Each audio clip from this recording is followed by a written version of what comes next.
Oompa, oompa, oom, boom. Oompa, oompa, oompa, oom. The C verse is oompa, oompa, oompa, oom. And then all the stuff's, it's like, there's a real, and then gotta, gotta, gotta, gotta, gotta, gotta, gotta, gotta, gotta,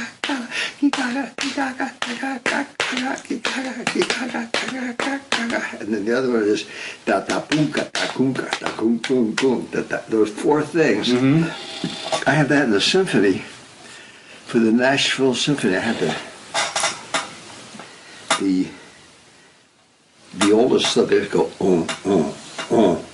just by themselves to get the groove, and then and then and then gotta, and the titi, and then finally tachi. But each one coming in so that the audience and the musicians could hear. They could play the most complicated, Stravinsky and outrageous stuff, but they had to do that and keep it in time. Everybody got confused. I said, ladies and gentlemen, I've been lost for the last 5 years practicing that, and I'm finally getting it so I can do myself. And just about wrecked my marriage and drove everybody crazy practicing. But it's so, then, when I heard Los Muñequitos de Matanzas and those guys, they got that so built in, nobody's playing any of the four patterns. You can say, oh, that's column A, the chopped liver or whatever, you know which pattern that is. The pattern's in their head, so they're playing everything else around that. And you wonder what the hell's happening. It's so humbling. Yeah.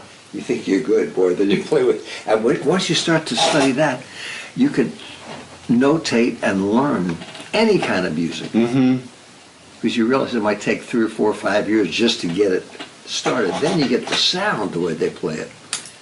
Tito Puente's placeman told me that the boom, bing, bing, bong, which I used to write it boom, bing, bing, bong, boom. And it's actually, he said, it's boom, bing, bing, bong.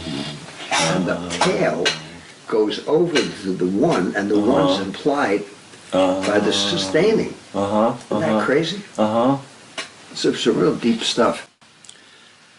When I see in our culture, now places all over the country where people are, stoned down on everything possible, you say, well, I honestly think if they could all sit down and try to practice an instrument or listen to an instrument or watch jazz in the tube and see these people on this staggering level of musicality. I don't mean just jazz musicality, I mean music, period. They could hear a Latin rhythm section, see how everybody can just play one pattern for half an hour and be so in tune that it's so collective and so beautiful. When I played a show called Mountain Stage, they had a group from Zimbabwe come and play. They were unbelievable. And a woman afterwards in this West Virginia town where it was filmed, she said, man, those cats from Africa, it was like one person. And I said, well, that's the idea. We all sacrifice ourselves and we become one because we're all following the music, and the music takes over. The music is the star. And I learned from Mayra Casales, C-A-S-A-L-E-S, M-Y-R-A is first name, Mayra Casales, a wonderful, what they call a cunguera. Cunguero is the guy who plays the congas. And they didn't used to allow women to do that, especially if it was something where they were using elements of the religious aspects of that wonderful music, some of which crept into the mainstream. And her 4 brothers, she was brought up in Florida, came, I think, to the States as a child, and her 4 brothers were all conga players. She was terrific.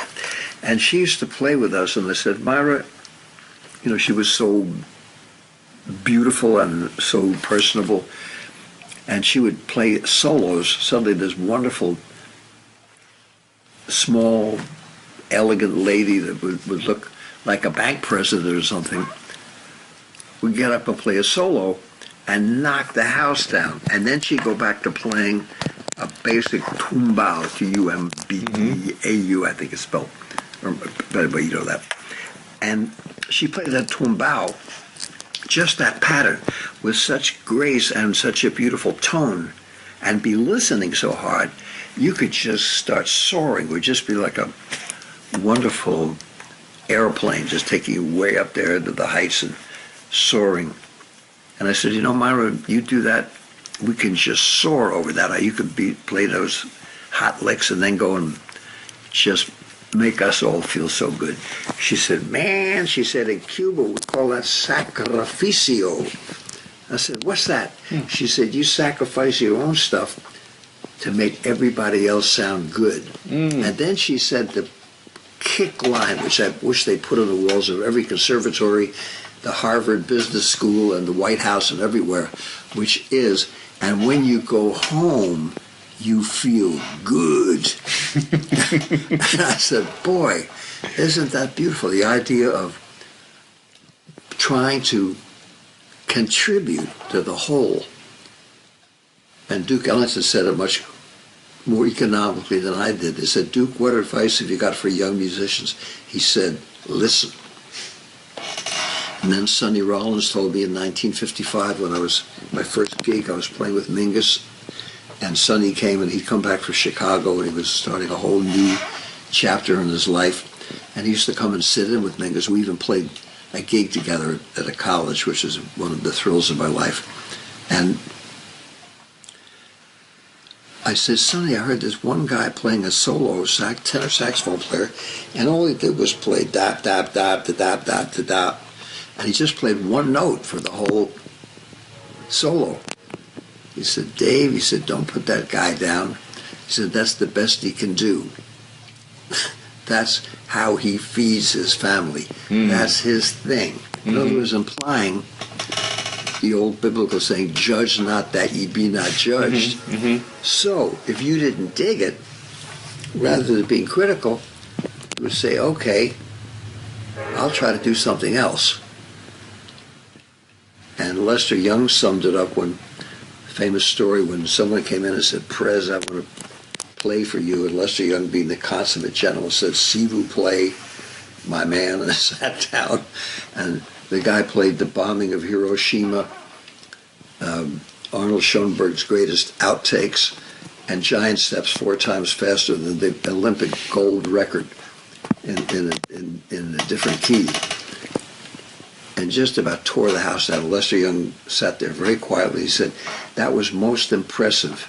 He said, now I'd like to hear your story. And I just say all that because we can get so much off the track. And then when jazz becomes institutionalized and gets the trappings of either money or academia, sometimes the whole point of it, as well as the whole point of anything that gets put in a bottle of formaldehyde by a cultural anthropologist, or gets put in a curriculum where the people in charge of the curriculum don't love what it is that they're teaching and try to be a humble servant of that beautiful thing that they're teaching us about, then you don't have anything to do with why you should bother to study it.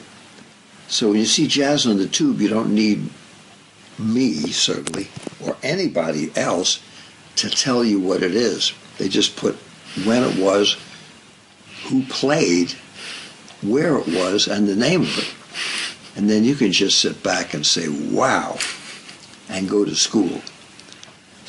I've tried to tell kids that since I'll be 87 this November 17th, the first 80 years of my life, or 80 some until I saw Jazz in the Tube, my YouTube in general was the conservatory of hangoutology, wherever I was at 3 o'clock in the morning, and learning in every language, including English, to say please and thank you. And then if you're trying to learn about a specific kind of music, once you establish the fact that you were a human being and a fellow human being and respectful and honored to be in a place where you never thought you were going to be, and learn from it and want to learn more, then to learn to say where is one, please? Can you show me the one, please? And that was beautiful. Could you show me that one more time? And just by being patient and having some manners and being polite and humble and eager, it's amazing how much you can learn from people who will show you stuff.